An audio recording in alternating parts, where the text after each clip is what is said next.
Shalom dan salam sejahtera. Selamat kembali lagi bersama dengan kami di ruangan Alam Maya Dunia Digital. Satu lagi program terbitan Hope Channel Asia Tenggara, podcast Perspektif. Slogan kita, melihat dari perspektif berbeza, kami yakin perspektif firman-Nya. Terima kasih karena sekali lagi bersama dengan kami dalam episode pada hari ini dalam siaran secara langsung kita di Facebook Live Hope Channel Asia Tenggara. Anda yang sudah bersama-sama dengan kami pada ketika ini, tolong kongsikan pautan live kita supaya ramai lagi yang akan dicapai dan juga akan diberkati melalui diskusi kita pada kali ini. Jangan lupa untuk menyampaikan pandangan, pendapat Anda dan persoalan Anda terkait dengan topik kita pada hari ini di dalam ruangan sembang live kita. Ataupun Anda boleh tuliskan ke WhatsApp kami, nomor WhatsApp kami tambah 66 901 888 773 dan moderator kami akan memastikan untuk memberikan maklum balas secepat yang mungkin. Oke, bersama dengan saya di studio pada hari ini sekali lagi tidak lain dan tidak bukan sahabat saya, Pendeta Dr. Gerard Bernard Sepati, seorang pensyarah di Fakulti Pengajian Agama Universiti Antarabangsa Asia Pasifik. Selamat datang Dr. Gerard. Terima kasih. Apa kabar hari ini? Bagus. Hari ini bagus. Kita bersyukur sekali lagi kita dapat mengharungi minggu ini sekali lagi dengan berkat Tuhan. Puji Tuhan, segala sesuatu mungkin terlaksana sepenuhnya, ataupun mungkin puji ada Tuhan, sedikit ada halangan sedikit, tetapi sentiasa maju ke depan. Apapun hidup harus diteruskan, dan kita harus melihat, melangkah dengan gah, dengan lebih berani dan yakin bahwa masa depan itu cerah di tangan Tuhan. Amin. Jangan menoleh ke belakang seperti episode kita pada minggu lepas. Bila kita menoleh ke belakang seperti istri Lot, kita akan menjadi tiang garam. Oke, hari ini kita akan berbicara tentang Abraham semula dan bagaimana pengalaman di puncak, dalam bahasa Inggrisnya mountaintop experience itu yang akan membolehkan kita untuk lebih mengerti dan memahami bagaimana Tuhan bekerja dan memenuhi janjinya di dalam hidup kita. Ya, karena seringkali kita banyak sangat pertanyaan dan persoalan. Kenapa begini, kenapa begitu Tuhan, kenapa harus terjadi kepada saya dan sebagainya, Dan kadang-kadang itu sangat mengancam keyakinan dan iman kita, dan ramai yang melepaskan iman mereka karena tidak lagi dapat bertahan dengan segala tekanan dan juga masalah cabaran yang ada di sekeliling hidup mereka. Ya, jadi Anda yang bersama dengan kami jangan lupa untuk menyampaikan apa saja pandangan Anda. Mungkin ada doa-doa permohonan, tuliskan di dalam sembang live dan moderator kami akan memberikan maklum balas. Siaran ini juga boleh disaksikan di saluran YouTube kami di Hope Channel Asia Tenggara ataupun @Hope TV Malay dan di Facebook page Hope Channel Asia Tenggara ataupun @hopetv.malay. Oke, mari kita mulakan dengan doa. Tuhan Bapa di surga, kami sangat bersyukur Tuhan pada hari ini sekali lagi kami dapat mengharungi satu lagi minggu yang mungkin penuh dengan cabaran dan ujian, tetapi kami sangat bersyukur kami melihat tangan Tuhan memimpin dan membimbing kami dan memberikan kami kemenangan, sehingga pada hari ini Tuhan kami sekali lagi dapat beribadah dan kami sekali lagi dapat menikmati satu persekutuan yang erat dan intim dengan Tuhan dan seisi keluarga kami. Tuhan, kami akan berdiskusi tentang satu lagi topik yang sudah pastinya akan menjawab pelbagai bentuk persoalan mengenai apa yang terjadi di dalam kehidupan kami, dan untuk meyakini bagaimana Tuhan bekerja dengan cara yang terbaik, mungkin sangat kabur dan sangat sukar untuk dimengertikan, sehinggalah kami dapat melihat dari aras yang lebih tinggi untuk berada di puncak gunung itu, dan kami mendapat melihat keluasan horizon itu dan mengerti bahwa segala yang terjadi dalam kehidupan kami adalah untuk memenuhi rencana Tuhan yang indah itu. Berkati teman-teman kami yang bersama-sama pada siaran langsung ini maupun yang akan menyaksikan siaran ulangan nanti. Semoga program ini akan memberikan berkat dan manfaat untuk membantu mereka membuat keputusan yang terbaik untuk bersama dengan Tuhan dan menjadi hamba Tuhan yang setia. Kami serahkan waktu dan ketika ini di dalam tangan Tuhan, dan doa ini kami layangkan dalam nama Yesus Kristus Tuhan dan penebus semua kami. Amin. Amin. Oke, sekali lagi Dr. Gerard, kita akan berbicara tentang Abraham. Ya. Dan saya percaya sekarang namanya sudah Abraham. Ya. Yang sebenarnya bermaksud Bapa segala bangsa. Ya. Ab ataupun Av, Abba adalah Bapa, dan sebenarnya Im kan manusia itu dalam bahasa Ibrani adalah Im. People, ya. Ya, tetapi Abraham ataupun dalam bahasa Arab disebut Ibrahim. Itu lebih tepat juga. Apapun Abraham ataupun Abba, Bapa segala bangsa. Dan Tuhan telah pun memenuhi janjinya kepada Abraham dalam usia yang begitu lanjut. Umur 100 tahun. Dan istrinya pula 90 tahun. Sudah itu yang betul-betul sangat tua. Alkitab katakan begitu-betul sudah barren, ya, sudah gersang, sudah kering. Dalam bahasa kita rangkai. Tetapi Tuhan dengan segala keajaibannya dapat membuka rahim istrinya Sarah dan membenarkan dia untuk mengandung anak sendiri, darah daging sendiri, dan akhirnya memberikan zuriat kepada Abraham. Nama anaknya Ishak. Abraham ada seorang lagi anak yang lebih tua, tapi bukan daripada perkawinan yang bukan anak perjanjian, bukan yang dijanjikan oleh Tuhan melalui kesilapan manusia barangkali dan ketidaksabaran istrinya. Tetapi ada ketegangan, ada konflik. Ada ketegangan. Sehingga apabila Ishak lahir dan ada sikap kanak-kanak, abang adik, dan mungkin cemburu antara kedua ibu ini, layanan mungkin yang tidak seimbang, tidak adil.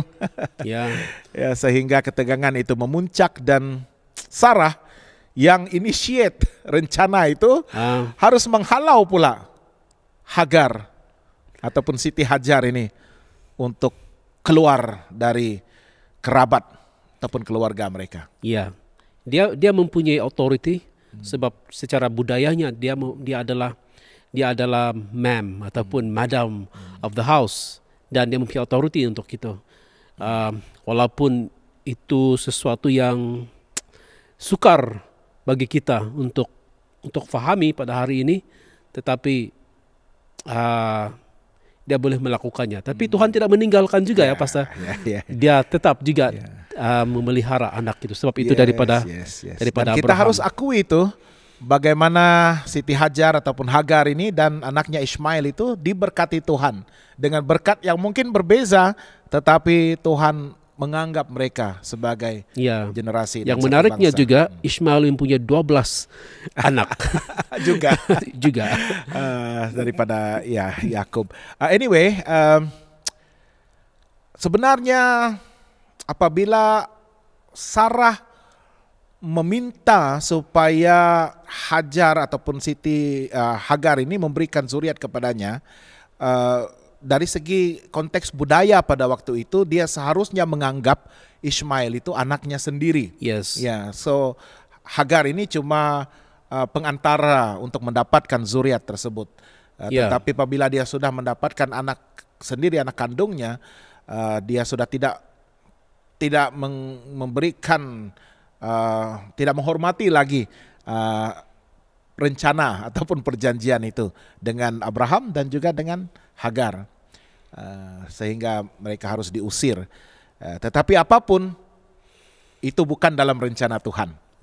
Karena rencana Tuhan adalah anak perjanjian itu yang akan meneruskan covenant, perjanjian antara Tuhan dengan Abraham itu adalah Ishak, Ya. ya, yang juga adalah bapa kepada Yakub dan juga ke-12 suku Yakub, Ya. anak-anak Yakub ataupun Bani Israel Israel. ini.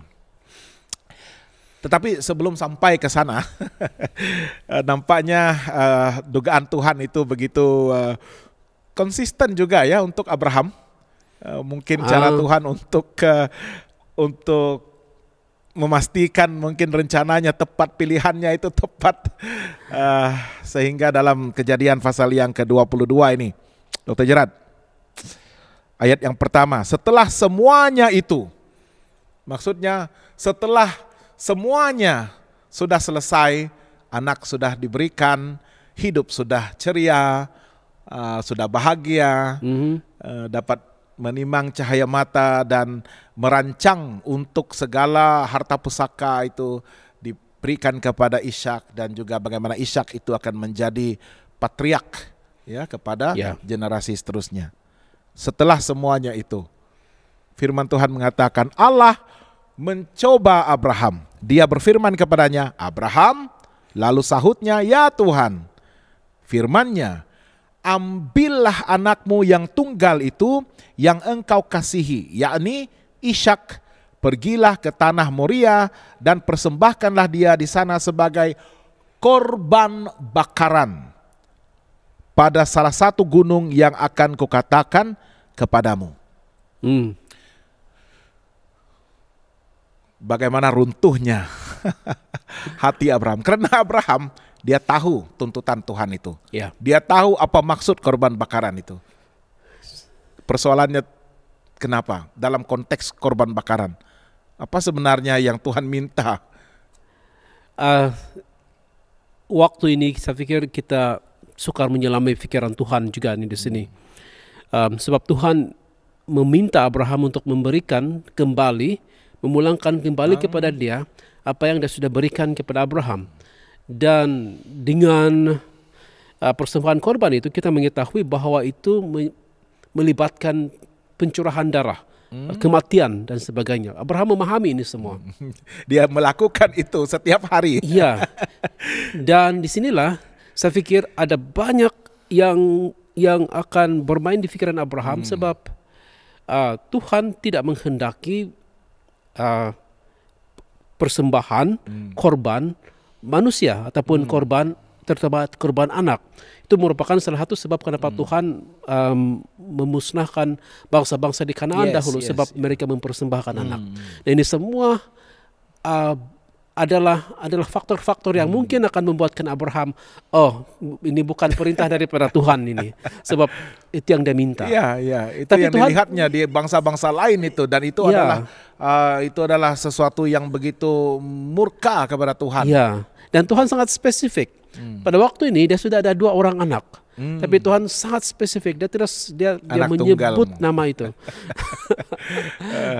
Bukan carilah yang satu yang sulung itu. Dia tidak katakan anakmu, tapi anakmu yang kau kasihi, Ishak.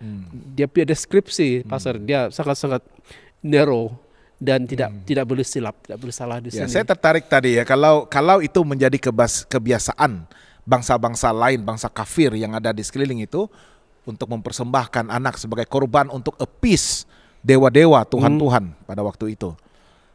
Dan kecenderungan, itulah Abraham. Ya. Ya, tetapi kalau kita di dalam kasut Abraham ataupun in his shoe, dalam keadaan Abraham itu, kecenderungan kita adalah, betul ke tidak ini adalah arahan Tuhan? Ya. Seakan-akan bertentangan dengan apa yang dia sudah perintahkan selama ini. Ya. Seakan-akan sudah mengiyakan dan membenarkan apa yang masyarakat kafir di sekeliling ini lakukan. So itu juga adalah antara pergumulan dia yang awal. Adakah ini betul-betul perintah Tuhan? Ya. Tapi apakah ini suatu yang bukan daripada Tuhan? Tapi kelihatannya Abraham dengan sangat yakin, jelas bahwa itu adalah daripada Tuhan. Sebab dia sudah pernah berbual-bual dengan Tuhan sebelumnya. Dia sangat-sangat mengenal suara Tuhan. Dan di sini tidak silap lagi. Dan menarik sekali Dr. Gerard, Di sini dia tidak negotiate lagi. Tiada. Sebelumnya dia banyak negosiasi. Dia ada plan B. Iya. Walaupun di sini kelihatannya macam ada plan B juga ini, tapi di sini dia tidak lagi lah. Ya, kalau Tidak naratif lagi macam ataupun dulu. penceritaan daripada Musa ini pada bab ataupun pasal ke-22 ini Abraham nampaknya begitu matang. Ya, Dia sudah meluangkan masa dengan Ishak yang dikasihinya itu, dan saya percaya perintah ini begitu meruntum hatinya untuk dia tahu korban itu adalah korban yang harus dibakar, bukan saja harus dibunuh, ya, tetapi harus dibakar di atas mezbah bakaran itu. ya, So pasti akan ada perpisahan dengan anaknya itu. Apapun, keesokan harinya, pagi-pagi bangunlah Abraham, dia memasang pelana keledainya dan memanggil 2 orang bujangnya beserta Ishak anaknya. Dia membelah juga kayu untuk korban bakaran itu, lalu berangkatlah dia dan pergi ke tempat yang dikatakan Allah kepadanya. Ini adalah bukan sesuatu yang baru bagi Abraham untuk pergi kemana sahaja yang Tuhan perintahkan kepadanya. Ya. Memang pergunungan Moriah, tetapi gunung yang mana dia pun tidak tahu berapa tingginya, Ya, berapa jauhnya. Yang penting Tuhan memanggil, aku pergi. ya. Seperti yang kita selalu dengar, I will go. Ya, Tanpa banyak persoalan ataupun pertanyaan, I will go. Tapi waktu Abraham mempersiapkan kesemuanya itu ya, Pastor, saya tidak tahu apa yang berlaku dalam pikiran Abraham. Dia sedang berpikir anaknya itu bakal akan dipersembahkan sebagai korban kepada Tuhan.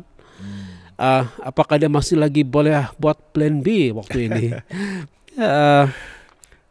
Kelihatannya dia pergi sahaja dengan 2 orang bujangnya, dia katakan, beserta Ishak. Saya berpikir, apakah ada keperluan untuk membawa 2 orang bujang? Bukankah satu itu sudah cukup? Manalah tahu. Betul-betul persembahan manusia yang diminta oleh Tuhan. Ya, Tetapi apa yang nyata di sini, dia bawa dia punya bujang itu, dia punya hamba, dia potong kayu, ya, tetapi dia tidak bawa seekor pun binatang. ya. So, Sebab jelas Tuhan sudah meminta anaknya itu sebagai tapi korban. kalaulah ada plan B kan, kita bawalah seekor. Manalah tahu Tuhan berubah pikiran. Tetapi ini begitu jelas, dan tindakannya ini juga sebenarnya mencerminkan bagaimana dia sudah begitu masak dengan perintah Tuhan. Iya, betul. Dan saya pikir Ishak juga sudah melihat bapaknya itu melakukan perkara ini berulang-ulang, itu sebab dia tahu apa yang diperlukan. Saya lihat dalam, of course, ujian ini adalah untuk Abraham, tetapi saya rasa ujian ini lebih berat kepada Ishak sendiri. Ya, karena pada waktu inilah sebenarnya Ishak mengerti dan belajar bagaimana iman bapaknya itulah, Iya, ya, yang harus dia akan teruskan kepada generasi seterusnya. Karena kalau kita lihat, bukan sahaja mereka harus pendakian, itu saya percaya memang mendaki karena pergunungan, dan memakan masa selama 3 hari, ya, dan tempo 3 hari ini berapa jam itu? 24, 48, 72. ya, Panjang masa ini. So itulah, dalam kita mendaki dengan jarak yang jauh dan masa yang panjang, banyak sekali yang akan bermain dalam pikiran kita. ya, Dan itu yang memerlukan determination kita ya, untuk menyelesaikan tuntutan Tuhan. So dalam konteks kita sebagai manusia yang begitu lemah pada masa ini, Dr. Gerard, mungkin ini adalah cabaran yang begitu berat. ya, betul, Pastor. Sebab kalau itu dilakukan dalam masa beberapa jam daripada perintah tersebut, tidak banyak idea ataupun tidak ada banyak suggestions, cadangan-cadangan yang masuk ke dalam pikiran, tidak overthinking dan sebagainya.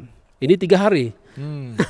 Jadi merupakan sangat cabaran yang besar. Dia memberikan satu beban yang semakin hari, setiap hari dia semakin memberat di atas bahu Correct. seorang bapa itu. Dan mendaki bukan sahaja beban di Beban kaki itu, ya, beban yang dipikul itu, tetapi beban di hati. ya, Ya, so sepanjang perjalanan pendakian itu sebenarnya tidak perlulah diterangkan, dituliskan terperinci oleh Musa ini, tetapi kita boleh bayangkan sebagai bapa yang dijanjikan Tuhan untuk menjadi bapa segala bangsa, yang diperlihatkan Tuhan bintang-bintang di langit dan pasir di laut.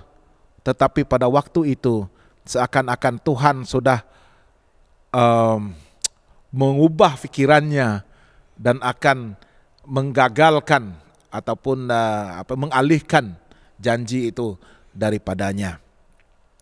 Dan ini adalah satu pendakian yang banyak sekali risikonya dari pihak Abraham sendiri untuk mungkin deviate, mengubah haluannya ya. daripada Tuhan. Saya juga berpikir Abraham mungkin juga berdoa kepada Tuhan supaya Tuhan menarik balik perintah tersebut.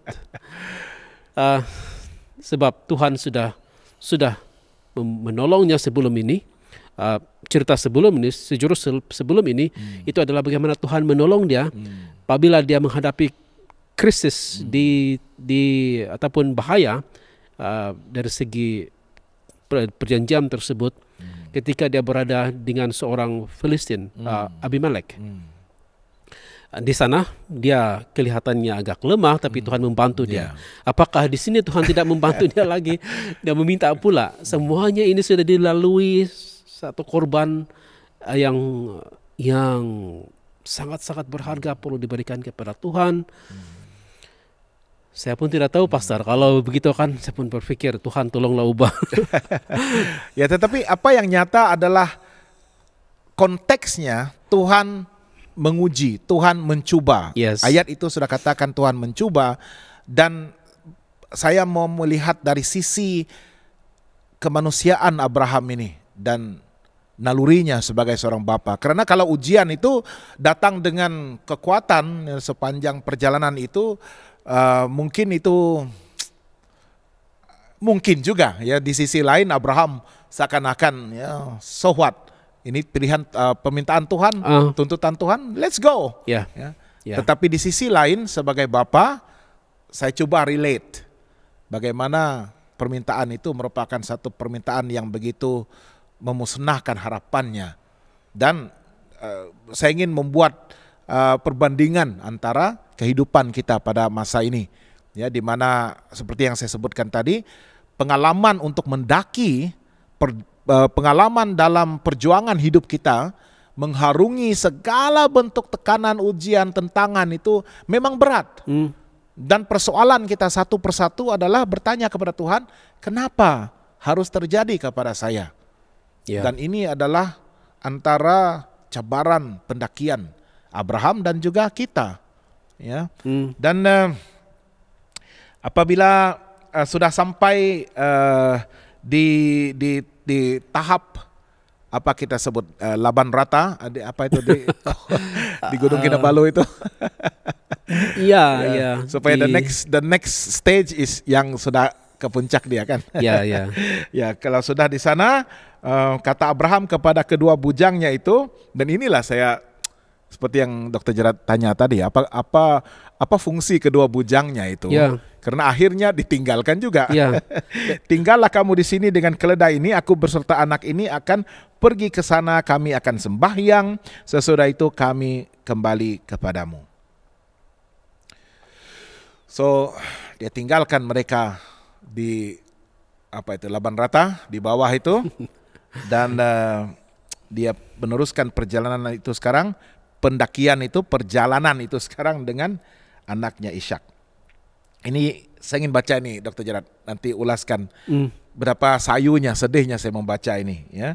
Abraham mengambil kayu untuk korban bakaran itu dan memikulnya ke atas bahu Ishak. Saya katakan tadi cabaran itu, ujian itu sebenarnya lebih kepada Ishak. Di atas bahu Ishak anaknya, sedang di tangannya dibawa api dan pisau. Jadi dia bawa api, apa kita sebut itu, sudah menyala kan, puntum puntum api itu ya. Jadi dia bawa sama ada puntum api ataupun dalam apa itu, dalam kendi minyak ya yang sudah menyala itu. Saya percaya mungkin kendi minyak itu yang digunakan Kemungkinan untungnya. sebab dia tahan lama. Ya, so dia bawa api, dia hanya bawa api dan pisau. Dia sudah tua. So anaknya Ishak yang memikul memikul kayu.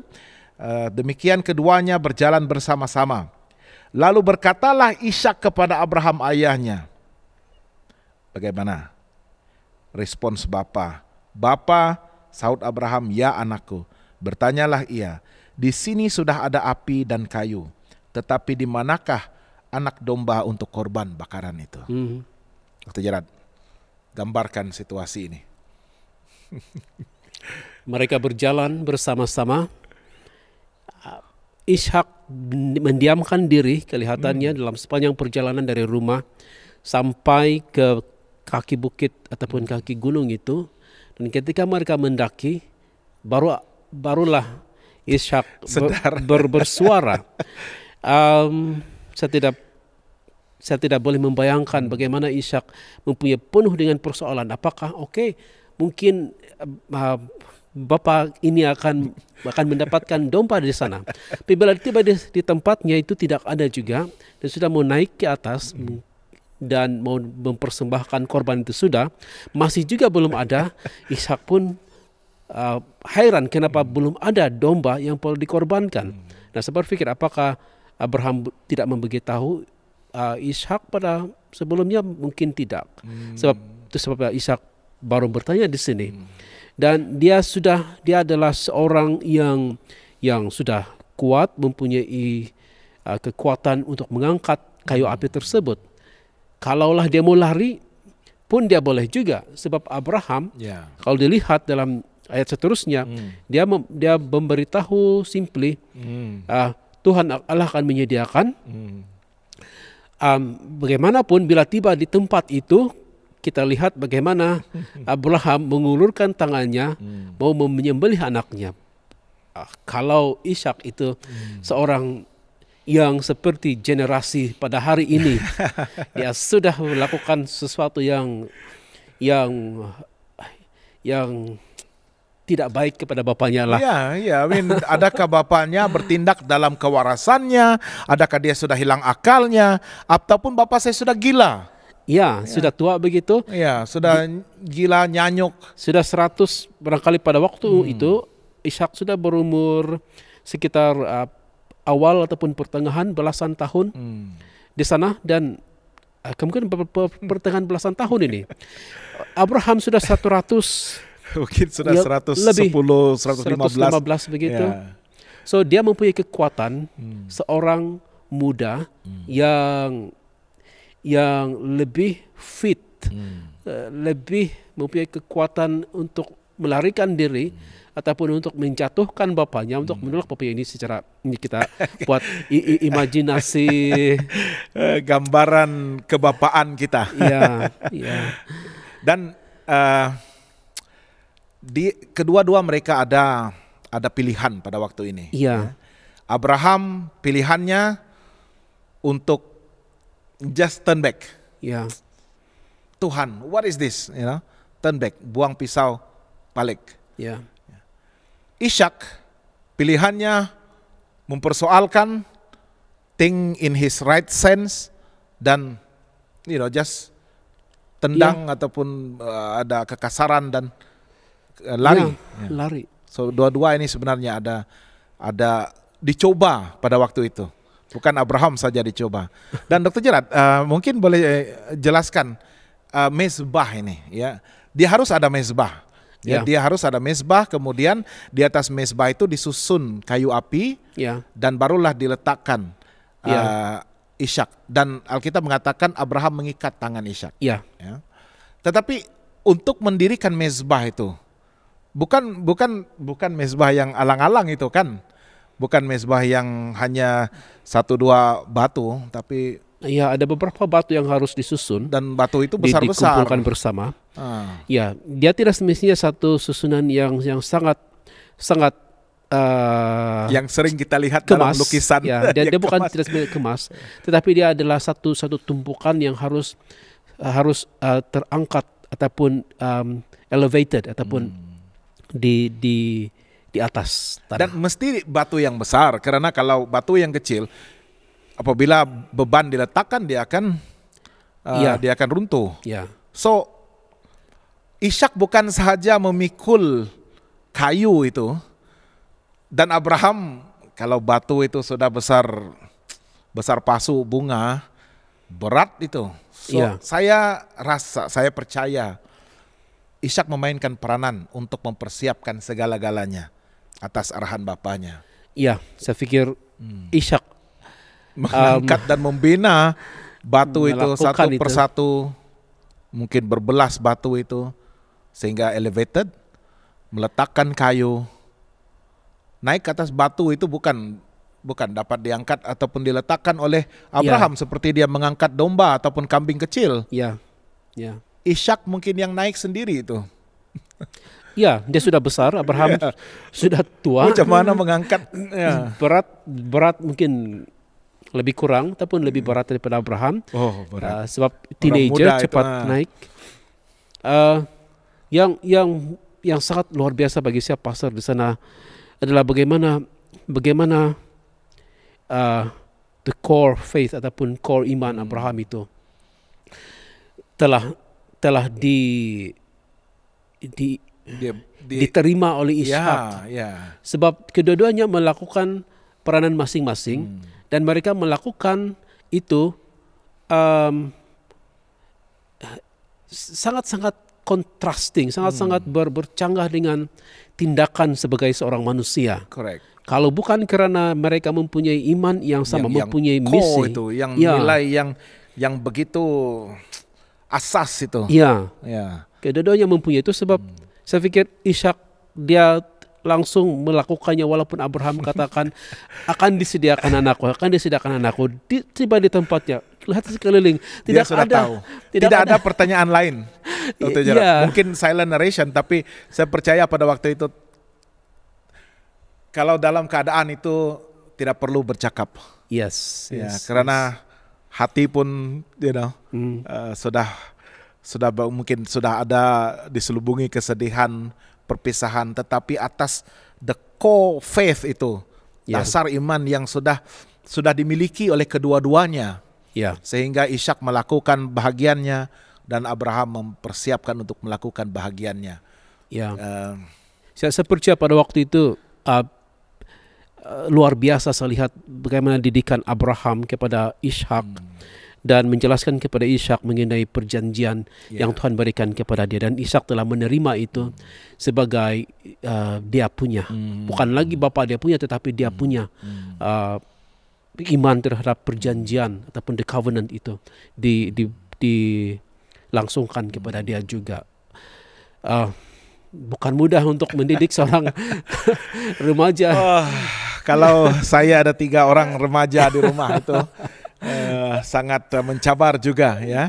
Dr. Gerard ada 1 orang remaja yang kita haraplah mereka dapat sekurang-kurangnya mengambil sebahagian daripada dasar the core faith yang kita miliki itu. Ya, betul. Tetapi bagi Abraham ini itulah yang dikatakan ujian. It's really a test of faith.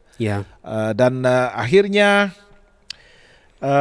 ayat yang ke-11, sedang Abraham sudah bersiap untuk menghulurkan pisau itu menyembelih anaknya, dan Ishak sudah bersiap dengan tangannya diikat, dengan matanya tertutup dan mungkin tangisan, air matanya keluar. Tetapi berserulah malaikat Tuhan dari langit. Ini dari langit nih. That means it's a loud voice dari langit.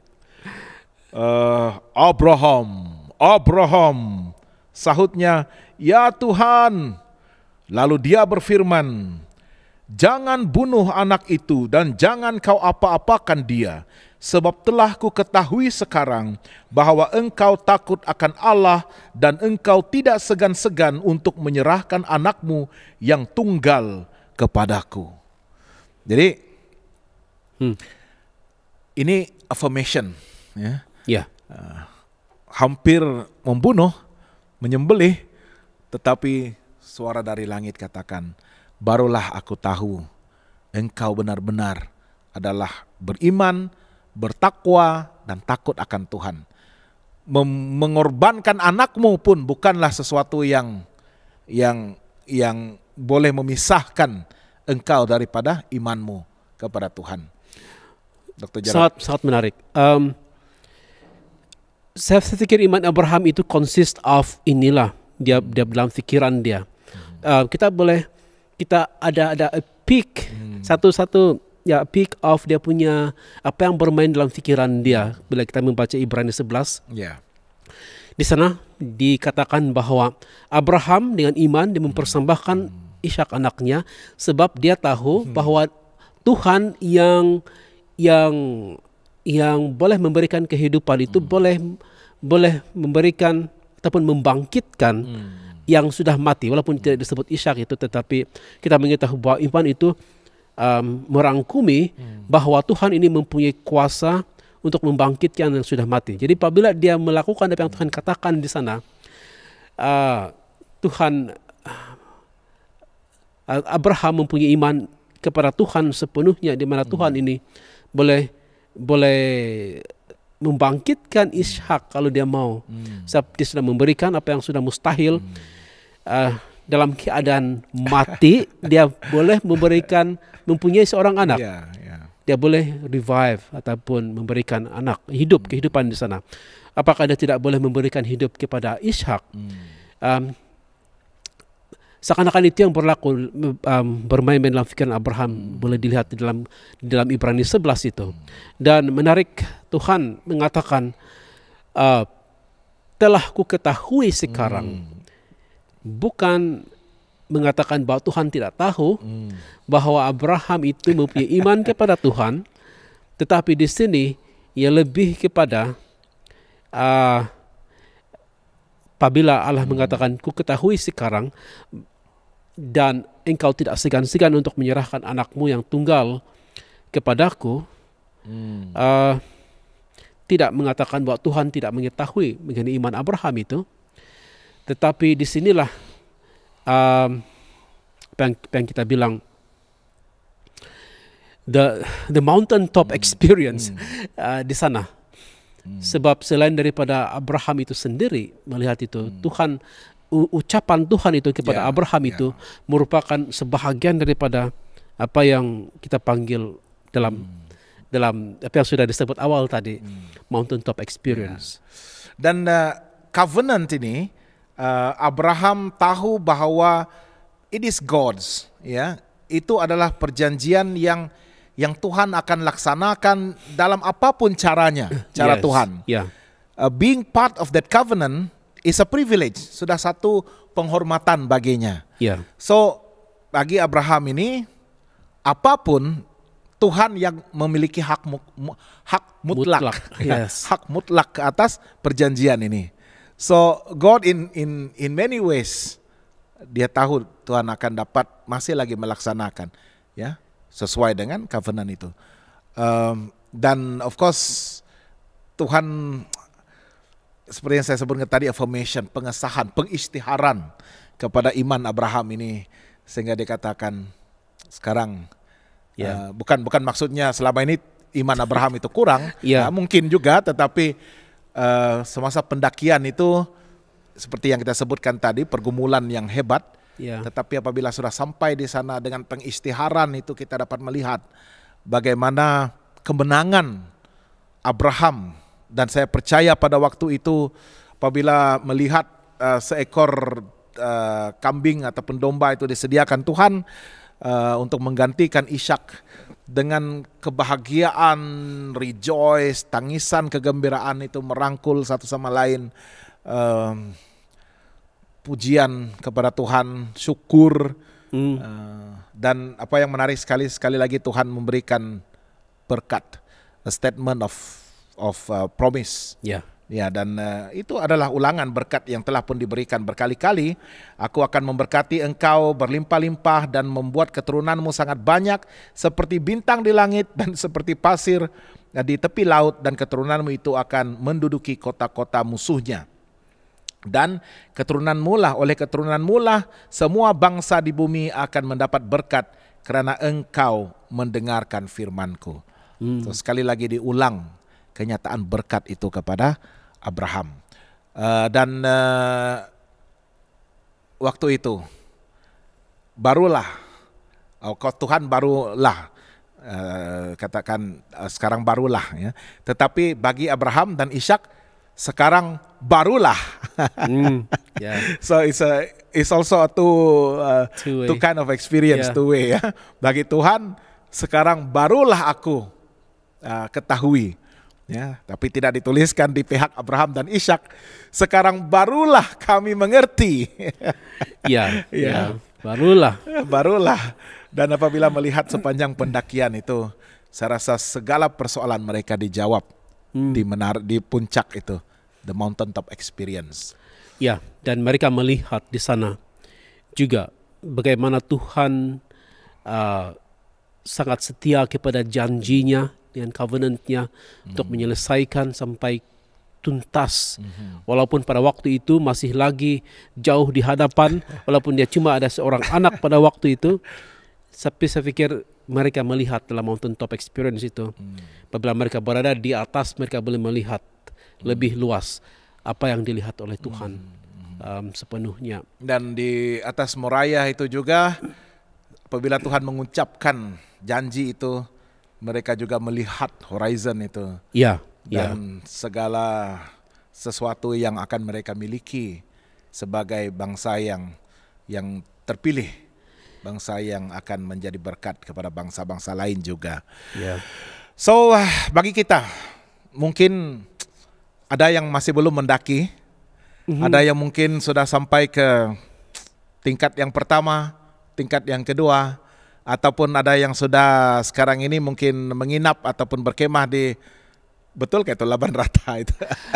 Ya, saya rasa Sebelum naik seterusnya ke puncak awal pagi itu. Ya, saya bukan seorang pendaki dan saya tidak berhasrat untuk mendaki Kinabalu. saya sudah lama tidak mendaki, jadi saya tidak ingat lagi nama dia. Ya, tetapi ada satu tempat ya, kawasan Rata itu yang tempat untuk berehat sebelum pendakian awal pagi itu. Ya. Ya. So mungkin kita berada di tahap-tahap yang berbeza, Dr. Gerard. Tapi kuncinya adalah untuk terus mendaki. Kita mengalami proses itu dalam setiap langkah itu, dalam setiap bahagian perjalanan kita. Orang bilang ada milestones dalam setiap itu. Yes.